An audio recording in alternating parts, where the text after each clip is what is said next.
We could be out finding Dory. Instead, we're finding exoplanets. So let's just say that there was an alien species that was looking at our sun and wondered if there were planets orbiting our sun. Probably the number one piece of evidence they would look at would be whether our sun wobbled. Because even though our sun is by far the most massive thing in the solar system, other objects tug on it, and they tug on it and cause it to move around a little bit.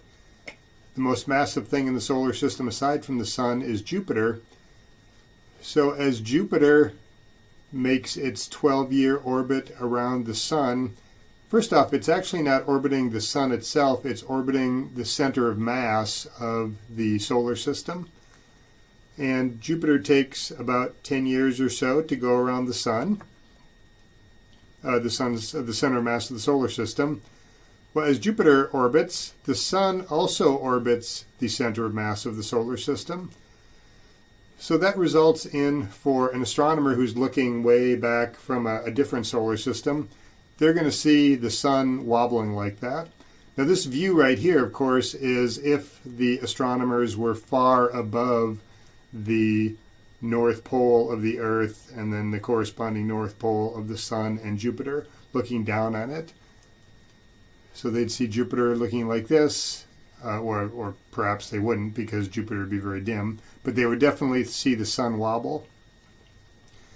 They would detect some velocity change of the sun. So what this graph is, this is data from an actual observation.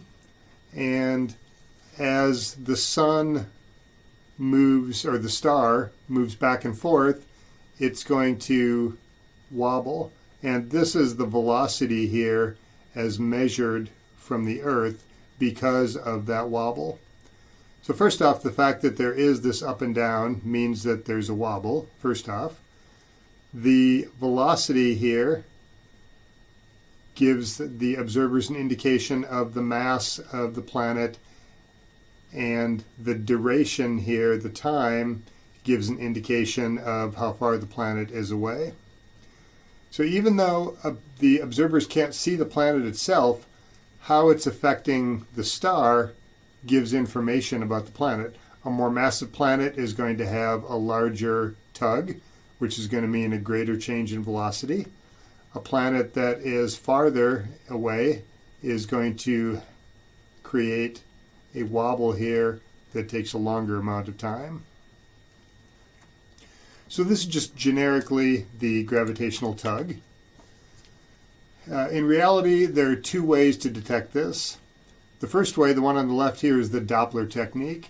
And you've probably heard the term Doppler effect before. You've probably heard Doppler radar.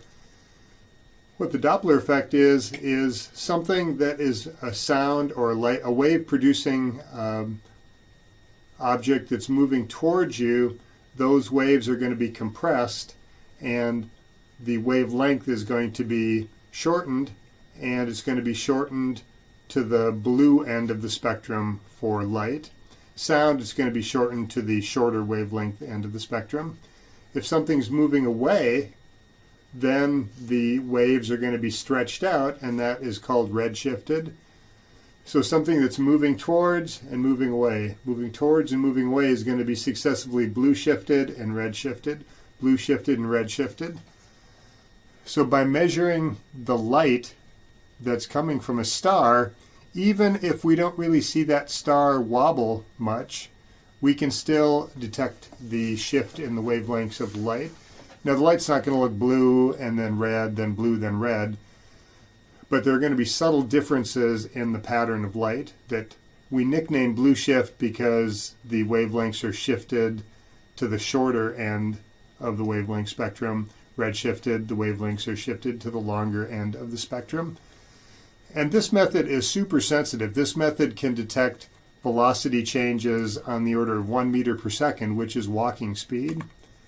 So here, the change in velocity is huge compared to what can be detected. Astronomers can also detect the actual wobble. And by the way, this is the best way to detect it when we're not looking from the top like we are in this diagram, but if we were looking edge on. because here, if the wobble is in the plane of your screen, it's not going to be moving towards you and away from you. So this method works when the star is actually moving towards you and away from you. This method works when you're looking down on the star or up on the star, depending on how you look at it. And this is showing the actual wobble of our sun for a few decades. So from 1960 to 2025. And this is a drastically exaggerated wobble because this looks like the sun's just zipping all over the place. But if you look, the radius of the sun is maybe a fifth or so across this. So this is just looking at a wobble of the sun that's barely larger than the diameter of the sun itself. And in fact, this wobble, the thickness of this wobble is about the width of a human hair as viewed from 5 kilometers away. So this diagram makes it look like it's this gigantic, the sun's going all over the place in the sky as viewed by those astronomers. But in reality, it's a fairly narrow band wobble. So you need really good resolution. You need telescopes that are in outer space and aren't obscured by the atmosphere, the shaking and the shimmering of our atmosphere. So by the way, this was looking for motion of the star, either directly or by looking at the light. Astronomers can also look at the light of the star and how it dims. So this is a transit method. So notice we've got a planet that's going around. It's passing in front of and behind the star. When the planet passes in front of the star, since the planet doesn't produce any light of its own, it's going to block the star. So when the planet's not in front of or behind the star, the planet is reflecting some starlight towards the Earth, and of course the star itself is shining light at the Earth. So we're going to have a peak brightness. When the planet passes in front of the star, then it's the backside of the planet that's facing us, so we don't see that reflected light, and it's blocking part of the star's light. So we're going to get this dip here in the light spectrum. And even though this looks like a gigantic dip, if you look at the axes here, from maximum brightness down to here, it's a drop of about 2%. And that would be a fairly large drop in the brightness, by the way. And then the time it takes for the planet to move across the star, it looks like it's about an hour or so in this case, from 0.5 hours before to 0.5 hours after, and then it comes back up again. Then when the planet goes behind there, the planet isn't blocking the star, but the planet's reflected light is being reflected back into the star itself, so we're not going to see it. So that's obviously a much smaller dip. This transit method is how the Kepler satellite has been measuring and discovering planets, and we'll see a little bit more about that in a minute or so. And then, of course, there's direct detection. And direct detection sounds a little bit more romantic and startling than it is. Here's an example of the first planet that was detected by direct detection. And this is the star Fomalhaut in the middle here. And this is the dust that's around Fomalhaut. And if we zoom into a part of this star, you can see, or a part of this region of the star, you can see these points of light here. This is 2 observations of a planet orbiting Fomalhaut in 2004 and 2006. So this is actually the light that's reflected off the planet because the light is coming off Fomalhaut and reflecting off the planet. So even direct detection doesn't show aliens standing on a beach waving, saying, hey, here we are. I mentioned Kepler. So the Kepler satellite was launched a while ago. And more recently, it actually suffered, I don't want to say an accident, but some of its instruments, some of its guiding instruments no longer worked, so it had to be repurposed. It still does the same job, but it does it in a slightly different way. If you want to learn more about it, go to this website here. This focuses on the Kepler satellite. So here's a distribution of planet sizes from about 2015. It's a more updated version than what you see in the book. And these are the Kepler planet candidates. Very recently, this is July 2016, just a few months ago, the candidate set was cut down by about 50%. to the actual observations. So candidates are planets or sightings that could be planets, but then after there have been multiple iterations of the data, then they're confirmed planets. The distribution of the confirmed planets is roughly this here. So a lot of Earth-sized planets, so 1.25 Earth radiuses, that's what the R and then the circle with the dot means. Supersize Earths, so anywhere from a little bit larger than Earth's radius to twice Earth's radius. Neptune size, Jupiter size, and even larger. So here's the distribution.